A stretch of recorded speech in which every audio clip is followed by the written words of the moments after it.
Hi everyone and welcome to tonight's Stand Up for Your Rights webinar held by Vision Australia this evening, which is Wednesday the 6th of December in 2017. Thank you for joining it from us from all around Australia. It's great to have you with us. My name is Cassandra. I'll be hosting tonight's event. I'd like to start off by acknowledging the traditional custodians of the lands on which we are all meeting today, right around the country, and pay my respect to elders both past and present. Now, I know we're going to have some people joining us over the next couple of minutes, but let me start by giving you a bit of an introduction on what we're here for tonight. So tonight we're going to be recording this webinar. So if you miss out on any information from this evening, you'll be able to catch up through a video recording or a podcast of this event. And hello to everyone joining us after the fact, watching either of those. We're streaming live tonight on the 6th of December 2017 from Vision Australia's Sydney office in Epping and also our Brisbane office in Coorparoo. So thank you for everyone for joining us from all around Australia this evening. Really great to have you involved. You can ask us questions two different ways tonight. So first of all, if you're joining us online, you can use the chat feature in your Zoom webinar screen. And type in your question to our panelists, and we'll be making sure we keep a good eye on that chat screen, so don't worry, we'll see your question. If you're not sure about using that chat feature or you're joining us over the telephone, hello everyone on the telephone, you can email us. You can email webinar, webinar, at visionaustralia.org, and we'll do our best to answer as many questions as we can tonight. In the 1 hour we have heaps of information to give you, which is really fantastic. So we're looking forward to sharing as much as we can in the next little while with you. So if you do ask a question, now please note, because this is a public forum, there are some topics that we're discussing that can be quite personal in nature, so avoid disclosing too much information in your question. I might also rephrase it a little bit just so it's will suit that public forum which we're in tonight. If you feel we haven't answered your question fully, or perhaps you want some more specific information about your particular situation, please do make contact with us following the event. I'll give you all the contact details at the end. We're happy to speak with you one-on-one and really explore your issue in more detail that way. Tonight, we're going to be talking about how you can stand up for your rights.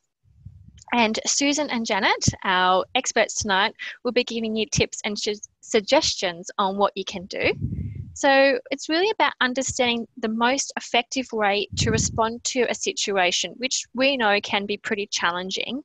But we do have some tips and strategies and information that can help you put you in the best position possible to get the outcome that you're after.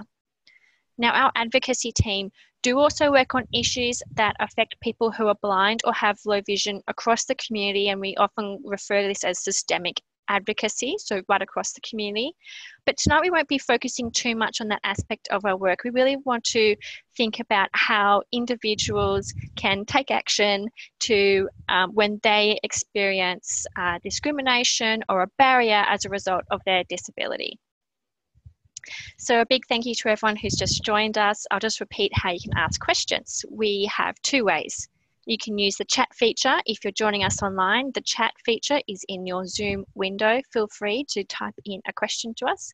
You can also email us, webinar, webinar, at visionaustralia.org. And welcome to the Stand Up for Your Rights webinar.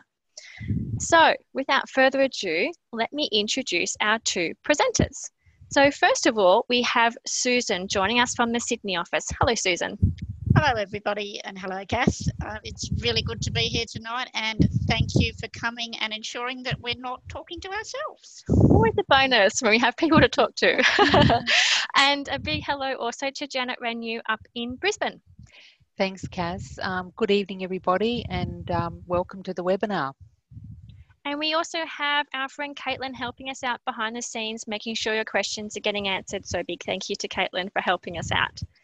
So tonight we will be covering 4 broad topics. So first of all, we're going to think a little bit about what is self-advocacy.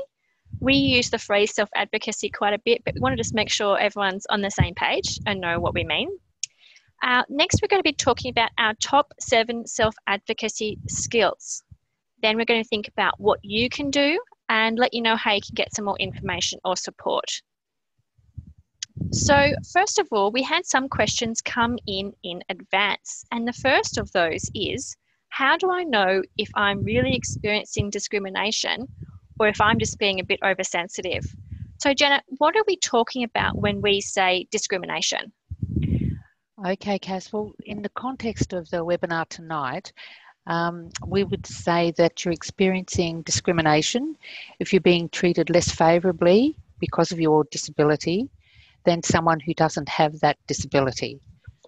So that's a fairly general explanation of that. So there are laws in place to prevent discrimination, but unfortunately it still occurs. So Susan will talk later about some of those laws. So some examples of discrimination that some of you may find familiar could be, say, a business refusing service when you have your seeing eye dog with you, being refused goods and services because you don't have a driver's license, a reluctance or refusal for your child to be taught Braille, or, and this is a fairly common one, a poorly designed website that you're trying to access with your screen reading equipment and it doesn't work. So that's one that we do receive a lot of complaints about. So what we say is if you can address some of these issues yourself, the more you do that, the more confident and proficient you'll become at doing that. Fantastic. And Susan, can you tell us, what do we mean when we say self-advocacy? Well, it's actually, really simple concept, even though the word sometimes sounds a bit daunting. Self-advocacy and advocacy is simply speaking out or acting for yourself to address a barrier to access or any other concern that you have. No matter what the situation, there are a number of steps that you could take yourself to address problems, and that's some of what we'll be covering tonight. Fantastic. And what are some of those steps that people might follow if they do encounter a barrier, just in summary to get us started? Yeah. Some of those steps, in one-liners are things like, first of all, raise your concerns, make people aware of the fact that you have a concern and briefly what it is. Get a little bit knowledgeable about what your rights are, because you do have rights under all kinds of laws, including disability discrimination and anti-discrimination laws. Think about making a complaint.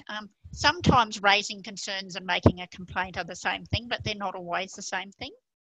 And also thinking about what outcome you want so you can clearly communicate that. So it might seem obvious, but to somebody who doesn't know the circumstances or what the real impact of the barrier is, the outcome isn't necessarily obvious to them. So think about what outcomes you really want to achieve. Great. Thanks, Jenna and Susan. That really helps to set the scene for us. So we have actually identified 7 top self-advocacy skills that are handy to have up your sleeve across lots of different scenarios. And they've really been pulled out as some that can apply in lots of different situations. Before I get started on the first one, just a hello to everyone who's joined us. Hello. If you would like to ask a question, you can do so. You can use the chat function on Zoom if you're joining us online, or email us webinar@visionaustralia.org. And we've had some questions come in advance, so we'll be answering some of those as well as we go. So Susan, can you tell us about our first top self-advocacy skill, which is good communication? Okay. I think the first thing to consider is be clear and confident in identifying your problem. Of course, it's all very well to say be confident, but as you do this more and more, you will become confident. And identify what needs to be done to fix the problem. So in other words, the outcome that you're looking for, and what's in it for them. So if it's an organisation like a business or a government department, the business might respond to the fact that if you can't have the problem fixed, they might lose your customer. You lose you as a customer. Or in the case of a government department or a big organisation, they might respond to the fact that they're running the risk of a complaint under discrimination law. So communicate what's in it for them. Be assertive, not aggressive. Now that's quite an important interpersonal skill anyway, but in the context of advocacy, you need to be firm and clear without being aggressive, or even without being passive, which is the other end of the spectrum. The thing to note, I think, is that if you start off angry and very emotional, you can actually lose your bargaining power. You can lose your negotiation power. So that's a really important one to consider. Think about who you're talking to and the kind of language you're using. Don't default to that's discrimination, but rather perhaps think about whether it might be better to say, you're actually denying me equal access. So that's sort of some tips on communication. So it's around using that positive language rather than some of the negative language. Even if you think it is discrimination, maybe putting it in a light as, you'd be inclusive, you'd give me equal access, phrasing like that. That's correct, yeah.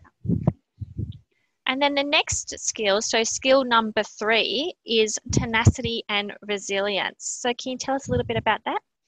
Yes, this is about the fact that we all, as people who are blind or have low vision, and I might just take this opportunity to make sure that people are aware that I am myself totally blind. So I'm speaking to some extent from, daily experience with some of this stuff. So it's really about the fact that we all face a number of barriers, sometimes every day of our lives.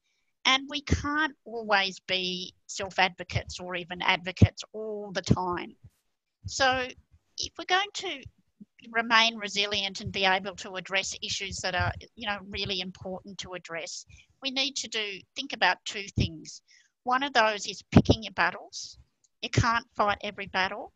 You've got to decide which is the most important and how important it is at that time. And in the context of time, you also need to think about picking your timing. It might be that it's not a good idea to address it on the spot when you're feeling a bit angry or when the people you need to talk to aren't available. Would you like an example of that, Kat? Love an example. Thank you. Okay. Essentially, if you go to a restaurant and you're denied, entry to the restaurant to have your meal because you're accompanied by an assistance animal, and you clearly explain to them, clearly and calmly and confidently, if you're able, explain to them that, it's actually, your right under the law to be accompanied by your assistance animal. If that doesn't achieve the result that you want, i.e. to get into the restaurant, you've got two options. One of those is to ask to speak to the manager, and that may resolve the problem. Or you can decide, well, to heck with it, I'm just really hungry tonight and I'm going to just go somewhere else, and maybe I'll deal with this tomorrow when when I'm not so hungry and tired. That's just an example of the metering your energy and picking your battles, and not fighting every battle that comes along at every moment. And as a person yourself who is blind, you also happen to be a professional advocate. Do you still find yourself having to pick your battles? Absolutely. Even in the context of my work, I have to pick my battles. Frequently, I'm being sent discussion papers by government inquiries that are in inaccessible PDF files, or I go to meetings where they're using a whiteboard or butcher's paper or something. And you've got to decide, is this something I want to deal with now, or do I just let it go? Mm-hmm.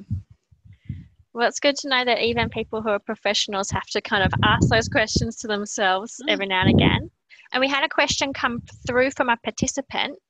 Susan, how do you prevent or deal with self-advocacy burnout? That's a very good question. I think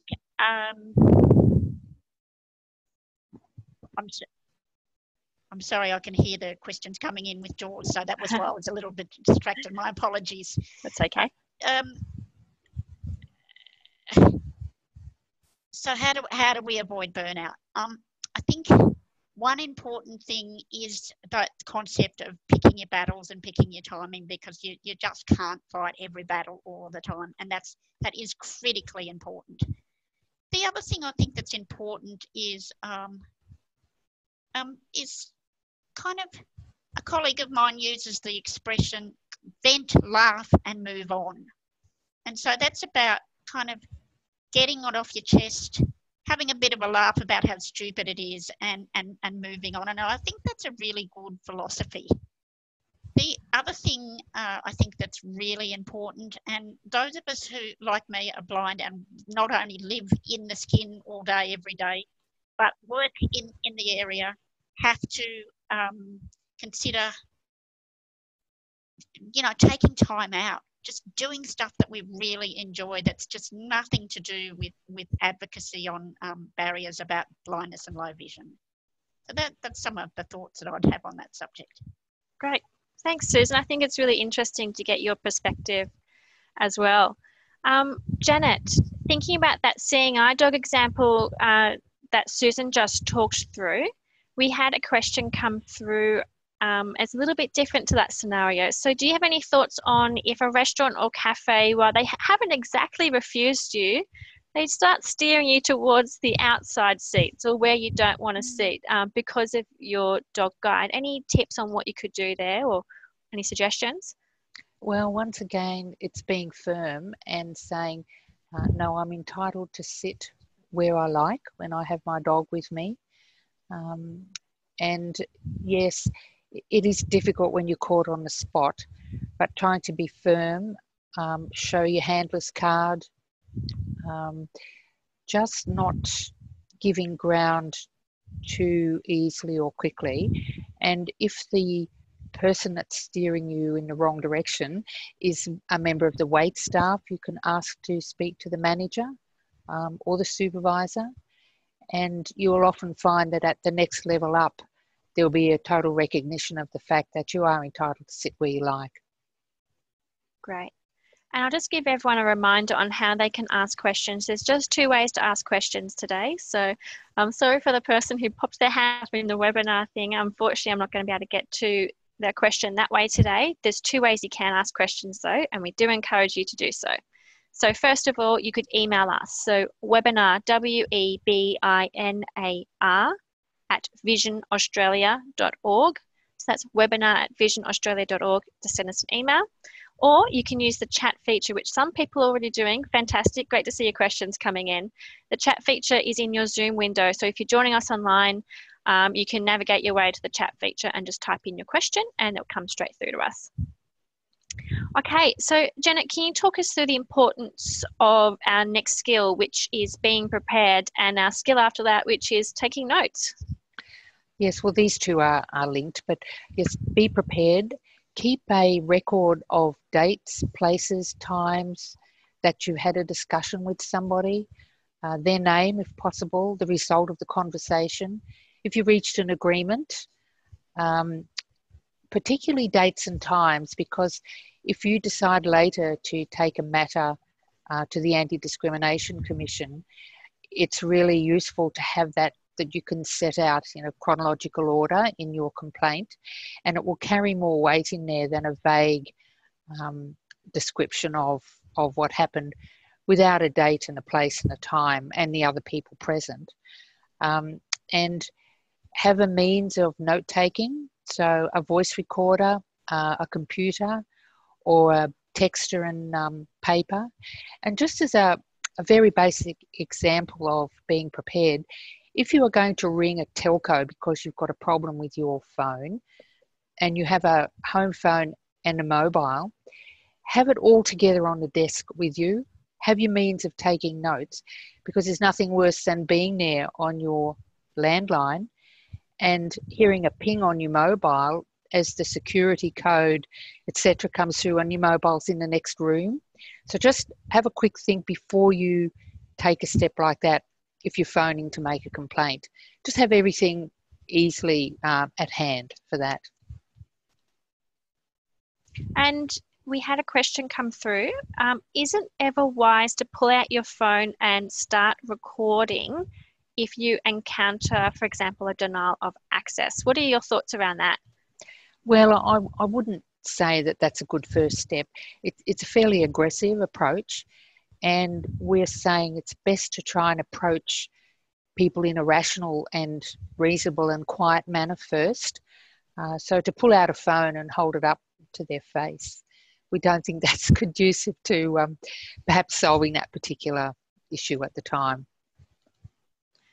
And can you tell us about our skill number 6, which is, can you tell us a bit about why being willing to disclose your level of vision or your disability is important?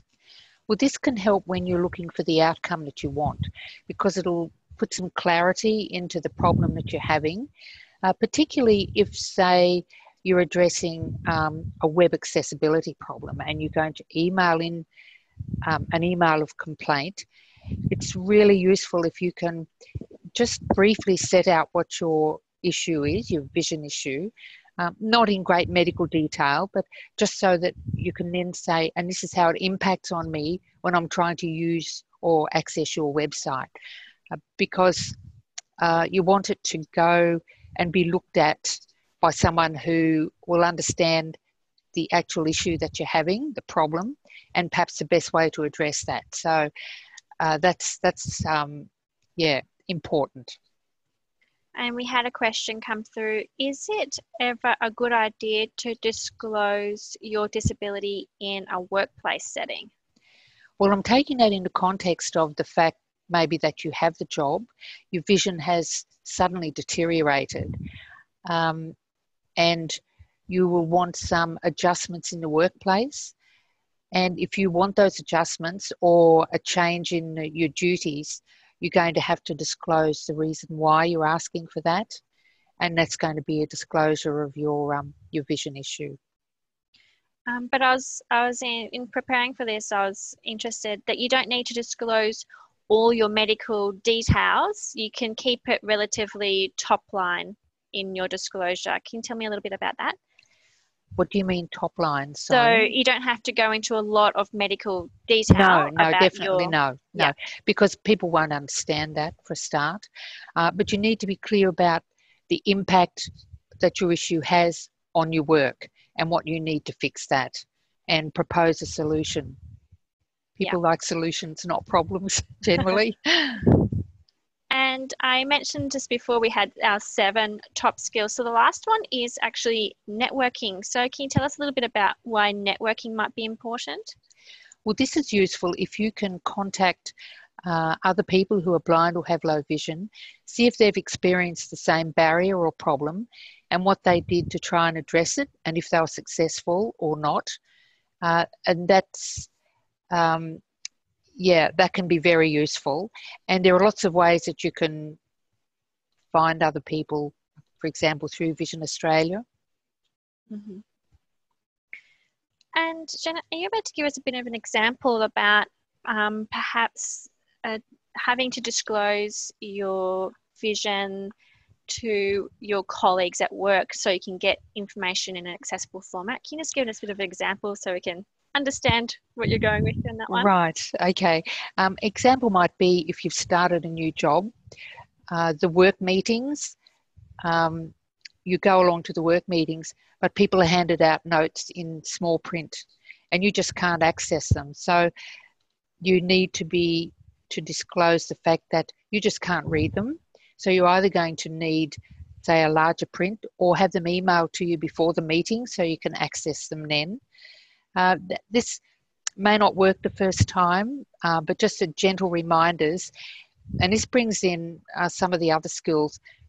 You're in that job, you're in that workplace. You want to keep the job and stay in the workplace. So you build your relationships in the workplace. You approach people in a reasonable and quiet but firm manner.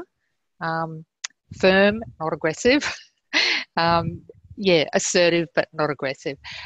Yes, and so all these things are balancing matters, and you would hope that when you do that, that eventually you'll get the notes in the form that you want. And also the benefit for them being supplied to you so that you can access them is that you're able to fully participate in the meeting and after the meeting and the follow-up. So that's a win for everybody. Yeah, and maybe you can start taking on some of the things and sharing the load a little bit. That's true too. And we had a question come in. What if you're in the situation where the person discriminating against you due to your disability happens to be your boss? Okay, so that's going to be a bit tricky, but what do you suggest there? Okay, so when you are going to talk to the boss about that, perhaps have the person immediately above your boss as well.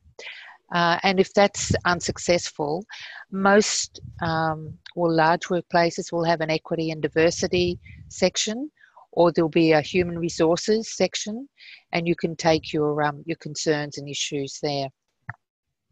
And we have just had a related question come through. Mm-hmm. So, and it's around disclosing your blindness when you're in the process of getting a job. So is it important to disclose your level of vision during the interview period? If so, how do you go about doing that? Okay, so this is quite a big issue, and I think too much to address here, but it is addressed in our Stand Up for Your Rights guide on employment. So I'd suggest the person who has that question gets a copy of that, because there's a section in there on that. Fantastic. And we're actually going to give some more information about those guides at the end. And we're actually going to send all of our registered participants some links to those guides as well and how to access them. So hopefully you'll be able to follow up with that after the fact. But thank you so much for the question. So we've had some other questions come in. A nice one, just to help us get to know both of you. Can you tell us a little bit more about what your job in advocacy involved at Vision Australia? So Susan, we might go to you first. What kind of things are you doing day to day in your job in advocacy at Vision Australia? Okay, thanks, Cass. Look, that's a great question, and I'm happy to answer that a little bit. My role really has two, I suppose, or even perhaps three elements. The first of those, and really what's relevant to tonight, is to provide individual advocacy support to individuals who are blind or have low vision, or in the case of children, their families, to address barriers to participating in the community due to their blindness or low vision. We very specifically limit it to matters related to blindness or low vision, because that's where our expertise is, and we can't be jacks of all trades. So that support can include really a range of things, from providing simple advice right through to supporting somebody in a discrimination complaint, and some of the things that lie in between that. The second major part of my role is to work with my colleagues on systemic advocacy. Now, you mentioned systemic advocacy earlier, Cass, as those matters that are kind of community-wide or across government and across community organisations. Some of those issues include trying to get audio description on television, on free-to-air television, trying to get a secret, independent, verifiable vote for people who are blind or have low vision, and even assisting organisations to make their goods and services more accessible to people who are blind or have low vision. And lastly, over all of that, we concentrate on trying to help people to self-advocate as well, so, which is obviously the purpose of tonight. Great. Thanks, Susan. Hopefully that helps to answer your question. Excuse me, my voice was cut out there right as I was trying to talk. Okay, so we've had some more questions come through.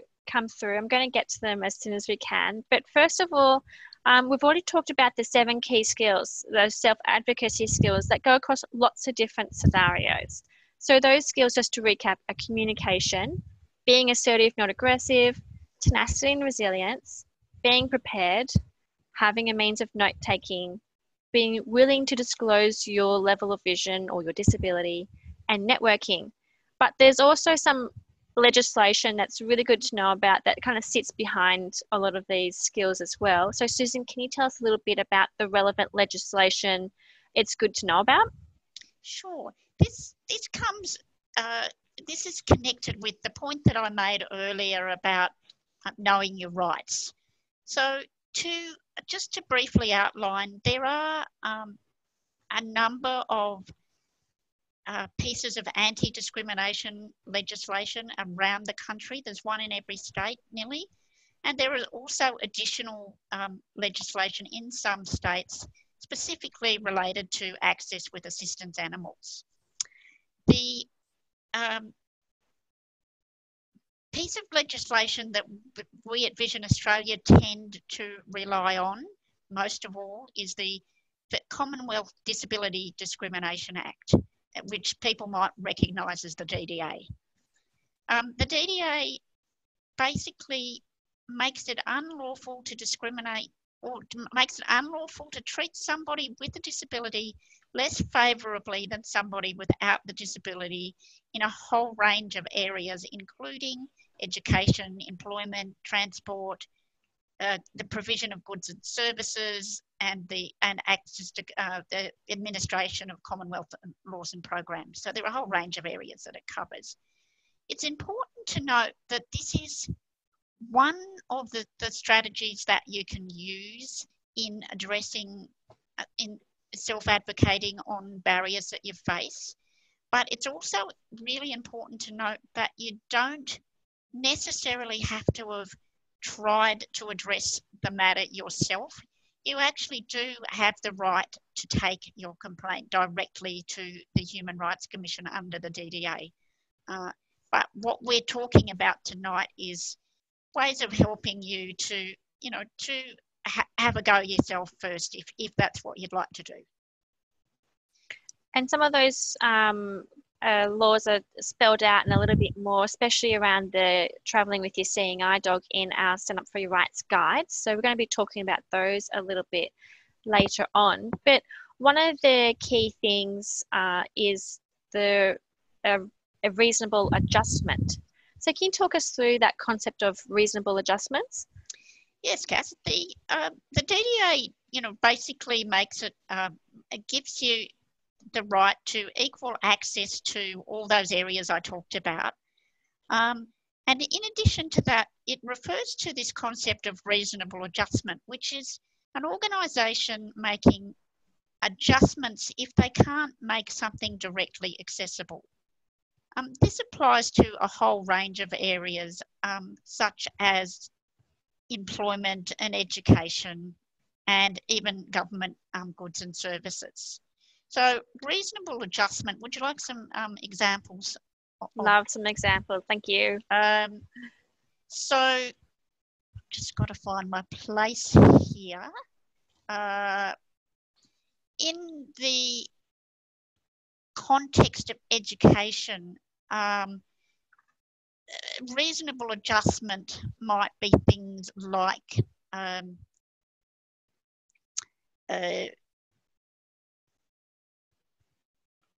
you enroll in a vocational course and you need some, adaptive equipment in order to participate in some of the activities related to the course itself. You might be at a high school and doing PE, and you might need a ball with a bell in it in order to participate equally in that physical education activity. Or you might need adjustments like extra time in exams. So those are just three quick examples of what reasonable adjustment could look like. In an employment situation, it might be something even as simple for someone who has low vision as having a seat near good lighting. Yeah, so it could be quite simple, or it can be, a little bit more detailed, but it's an adjustment so you can participate. That's correct, yeah. Great. And Janet, thinking about a reasonable adjustment in the context of employment, say you have a job that says you need a driver's license, but now your vision has changed and you can no longer drive. What are some examples of the types of adjustments that you could ask for? Well, one adjustment could be that you swap some of your duties with other employees so that they take on the driving duties, or one person takes them on and you take on some of their workload. Once again, this is a situation where have a think about what's going to make it work for you. Be clear when you approach your boss about what the issue is, and give some suggestions about how it can be overcome and how it can be addressed, and that so that you can keep your job. And I have had a couple of questions come through which talking about people's particular circumstances. So what we might do is follow up with those people after the fact. We'll make sure we can get in touch with you. You can always get in touch with us. So if you have a question that's quite detailed or about your specific scenario and you really want some tailor-made advice, you can get in touch with us after the fact. So I'll be giving information on how you can talk to both Susan and Janet and our advocacy team at Vision Australia at the end. So don't worry, we'll come back to you. And if you do want to ask a question, though, do feel free to. You can still ask it. You can ask it either by emailing us, webinar@visionaustralia.org, or you can type it into our chat window, which some people are doing, which is fantastic. So a question that has come through is around legislation. So I'm just going to it now. Do you have any information around the disability provisions in the Fair Work Act 2009 for discrimination in the workplace? Is that something that either of you have worked with? Janet, can you speak to that one a little bit? Well, in the circumstances, we would normally ask a person to contact Fair Work Australia if that's a situation that's arisen. Susan might have more to add there. Yep, Susan?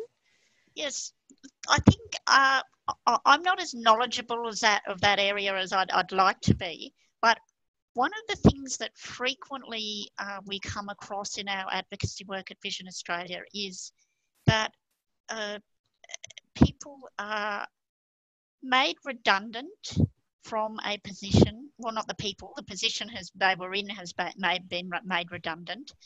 And very frequently there is a very strong suspicion that it might be because of their blindness or low vision. And the redundancy is a way for them to I guess, get around that.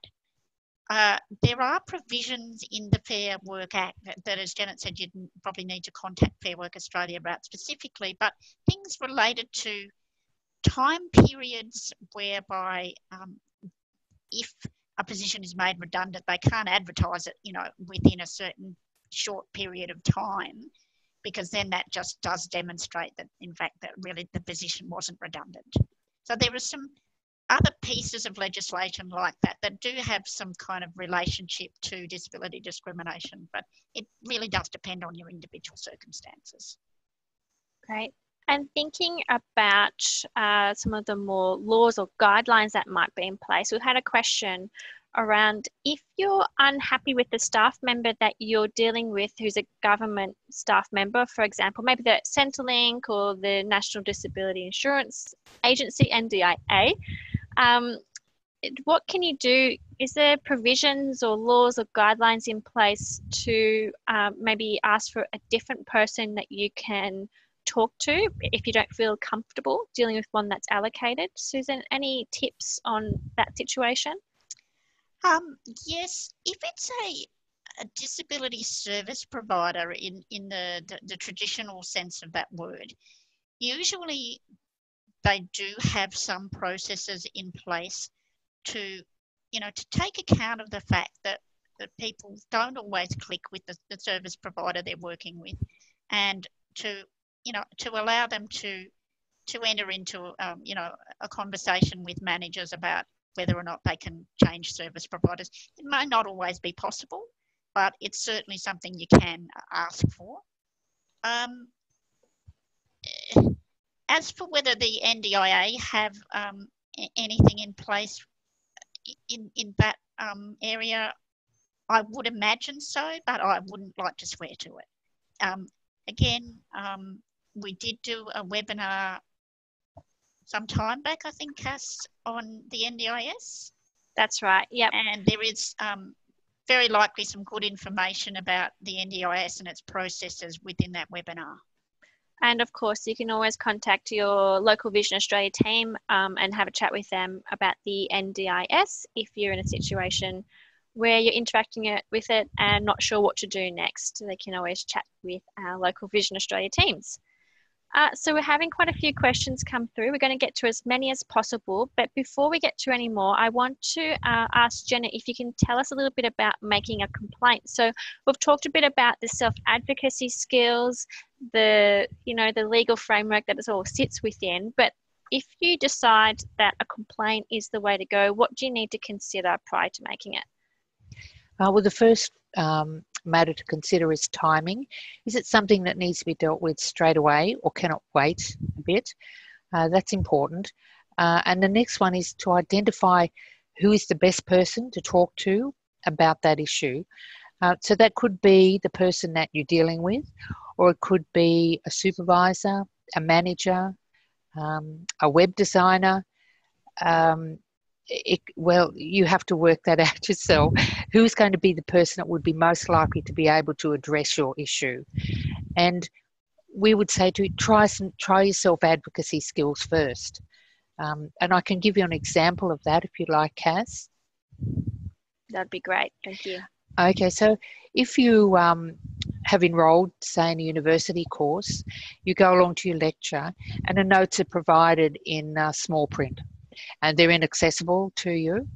So you've got some choices there, but you might decide to wait until the lecture's over, approach the lecturer and explain to him or her that the way the notes are provided are not accessible to you, and you would prefer to have them, or you need to have them, in large print or have them emailed to you before the lecture.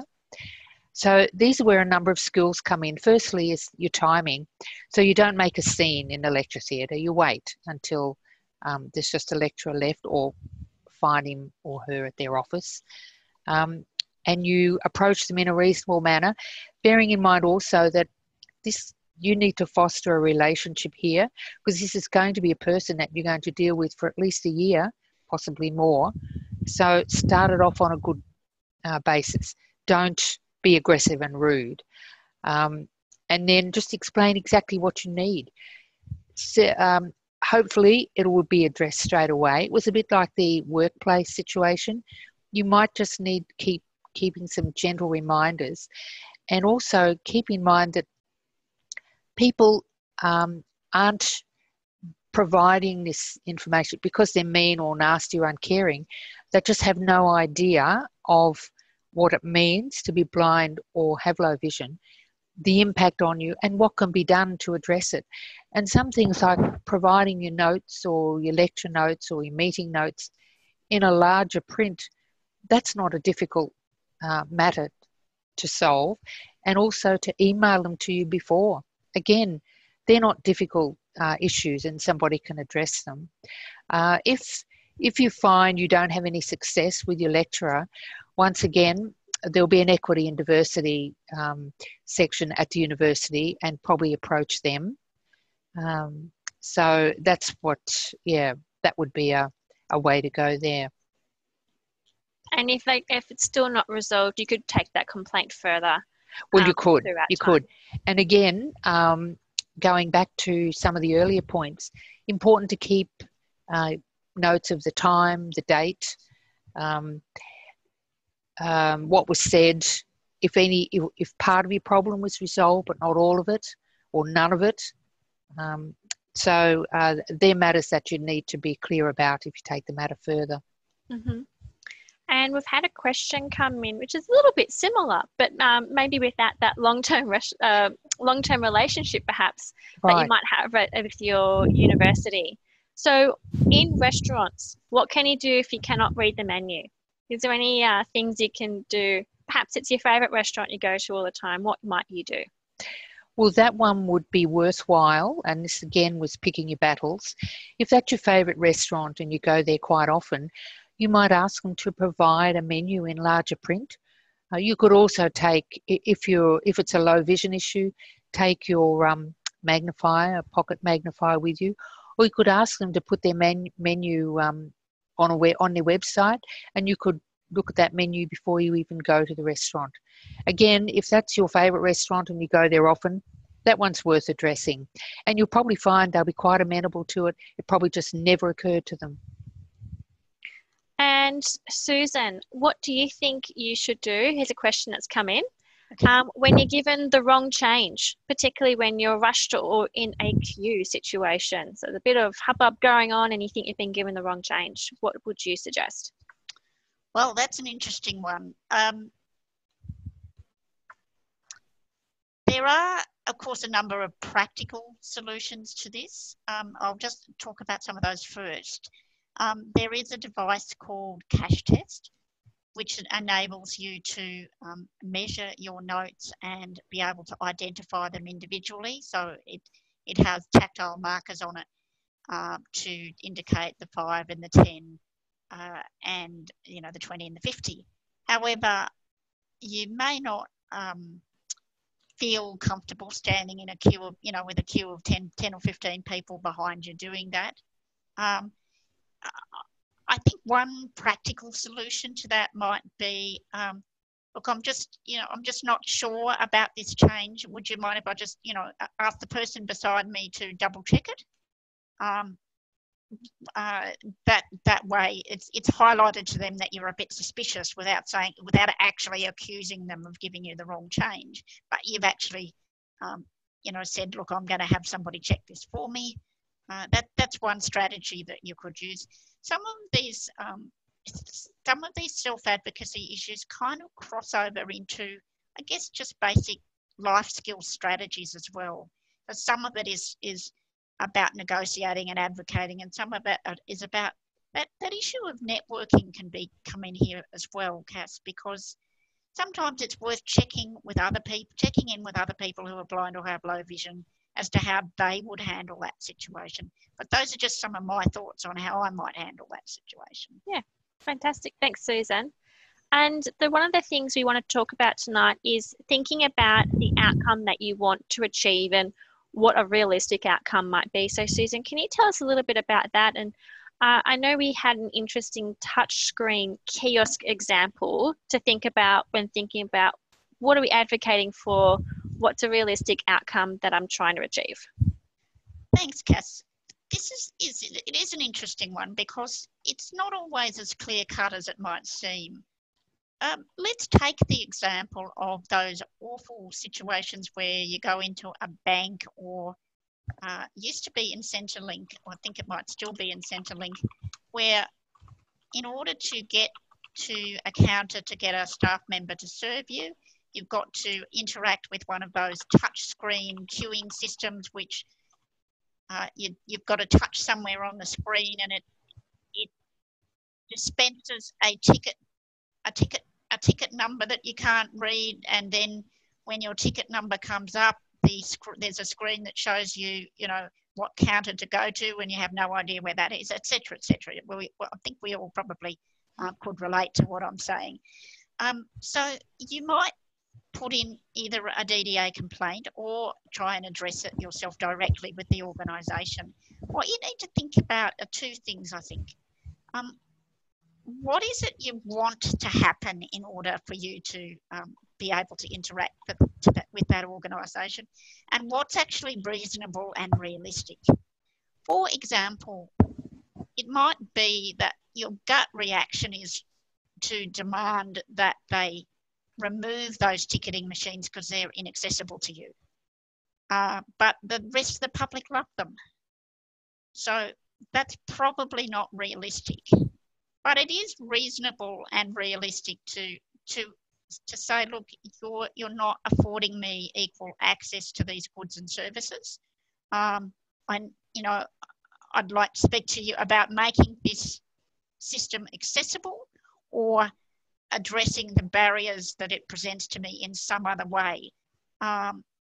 Some organisations have decided to put in concierge or assistants that meet people at the door and do the same thing for them that the ticket machine is doing for everyone else.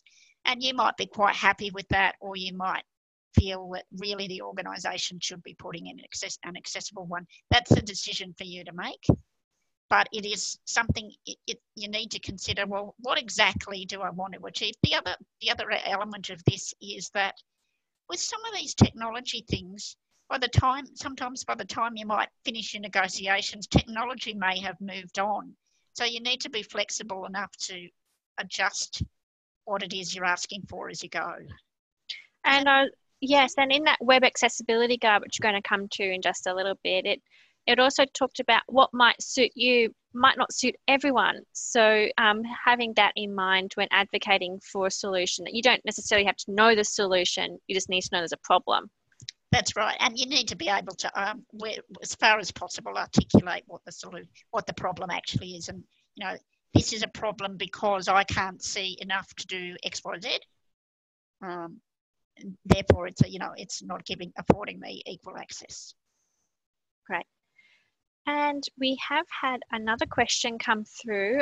Do you ever feel that social media is a good option to address some advocacy issues? Perhaps you've experienced a barrier. What about using social media as a tool for advocacy? Susan, what do you think? Look, it can be a really effective tool. I think the thing that particularly in advocacy issues that are pretty likely to be affecting a broad number of people, that's probably its best application. The thing to bear in mind with social media is that it is very public, so avoiding things that might be at risk of slander or libel, and being firm but respectful of anybody who might be reading it.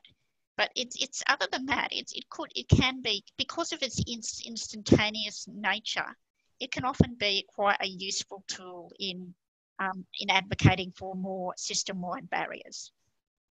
And I'll just let everyone know we have less than 10 minutes to go, so time to get your final questions in. We'll do our best to answer a few more before we wrap up for the day. We have had one come through. How do you deal with people who are dismissive or who just make excuses to get rid of you? Susan, what do you think there? To get rid of you? Well, I'm assuming this means in the provision of goods and services, or when you're accessing an organisation. If you feel that's what's happened, it's not unreasonable to firmly request to speak to a supervisor. Because if it's a frontline staff member who never has had any contact with someone who's blind or has low vision and really just doesn't want to really have to be bothered with the issue, frequently it can be quite effective to ask to speak to a supervisor, because particularly government organisations, they tend not to refuse that request. So that's often one way to deal with it. Great. And throughout this webinar, we've been talking about the Stand Up for Your Rights guides. So Janet, can you tell us a little bit more about those and why Vision Australia developed them? Yes, we developed these to assist people to overcome barriers by standing up for their rights and encouraging them to do that. And they will cover a lot of what we've covered already in the webinar, plus more.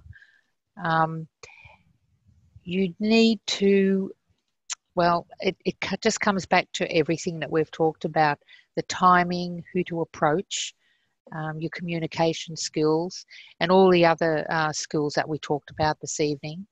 So we've developed them, and we're going to make them available to people. And did you want me to tell you what the topics are, Cass? That would be great. What are the topics that you have there at the moment? Okay, so there's web accessibility. So this is a common area of problem for people. There's an employment guide, an education guide, travelling with a seeing eye dog guide, and just a general stand up for your rights self-advocacy skills guide. And I know we have had some questions come through about some web accessibility problems people have experienced and who they should contact. That guide would give them some good tips on where they could start. Yes, it does. And particularly in that guide, we have a sample email or letter that will really hone in on the problem. And again, it comes back to being clear about what the issue is, what the impact on you is, and what needs to be done to address that issue and overcome the barrier. And does some of those other guides also have those like template letters and things you can use? I think they do. I'd have to read through them all again, but certainly the web accessibility one. Some it's not really so appropriate. Some issues that you will come across are better addressed by building a relationship, for example, at your child's school, building a relationship with the teachers, the principal, and the other people that work there. With the travelling with the seeing eye dog, we also list out in that one the legislation in the various states and territories, in addition to the Disability Discrimination Act.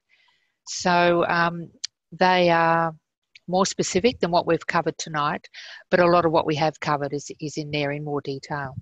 Great.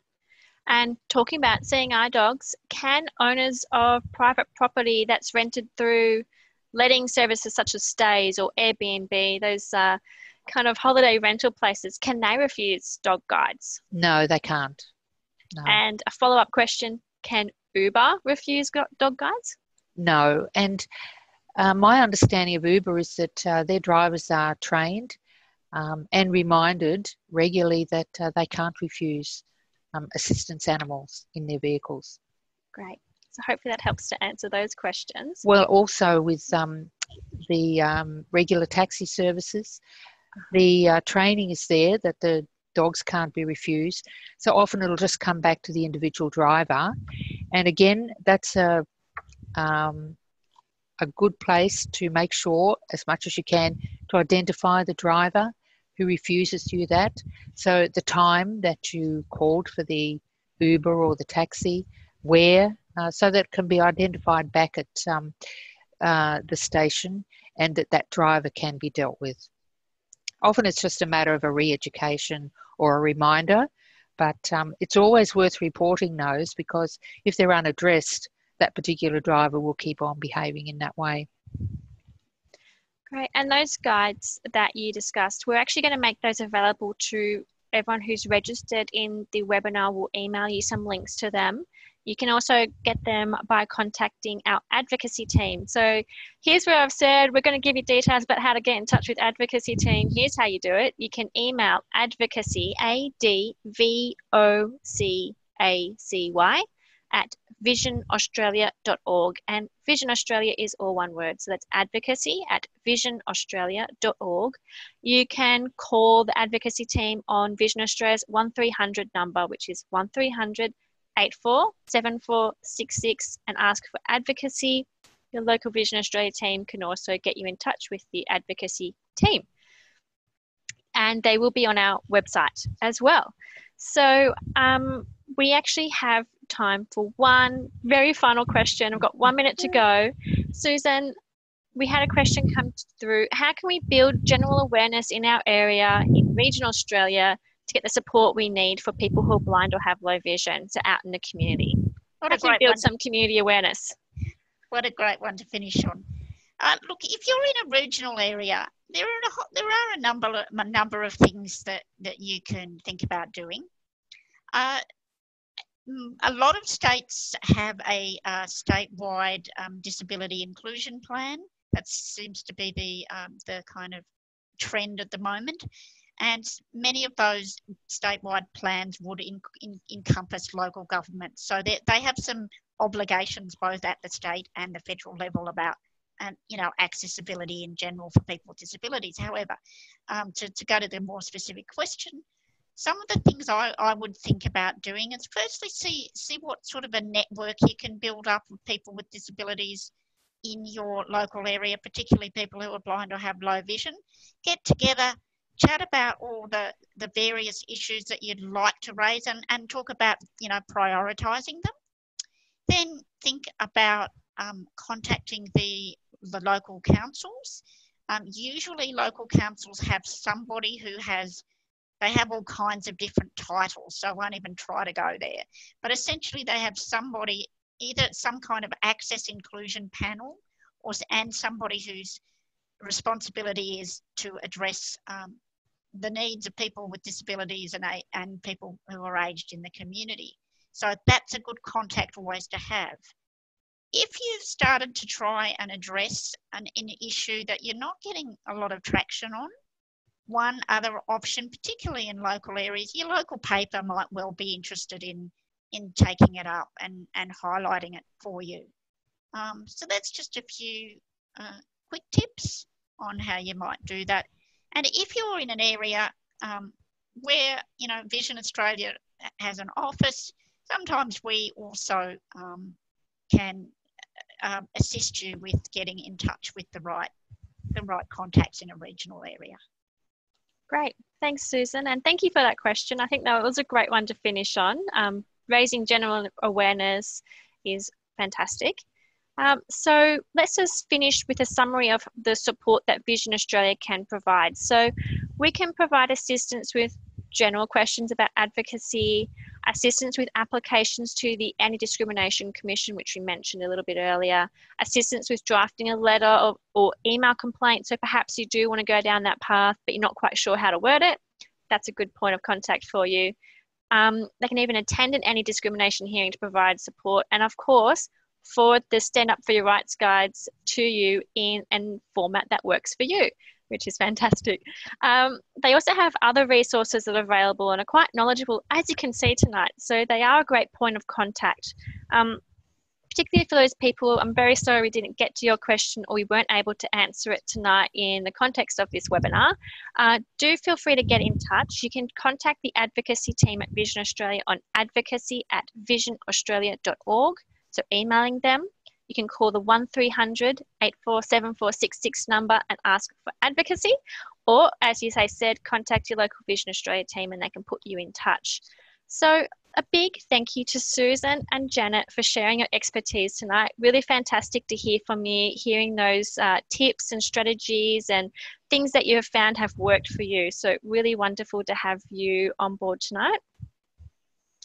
I'd also like to thank everyone for tuning in.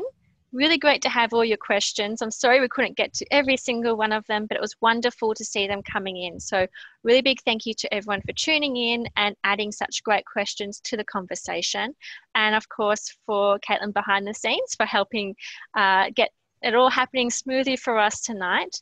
So we're going to be in touch with everyone who's registered following the event to give you some more pointers and contact points for you. But for now, I wish you all a good evening and good night. Thanks, Cass. Thanks, and thanks everybody.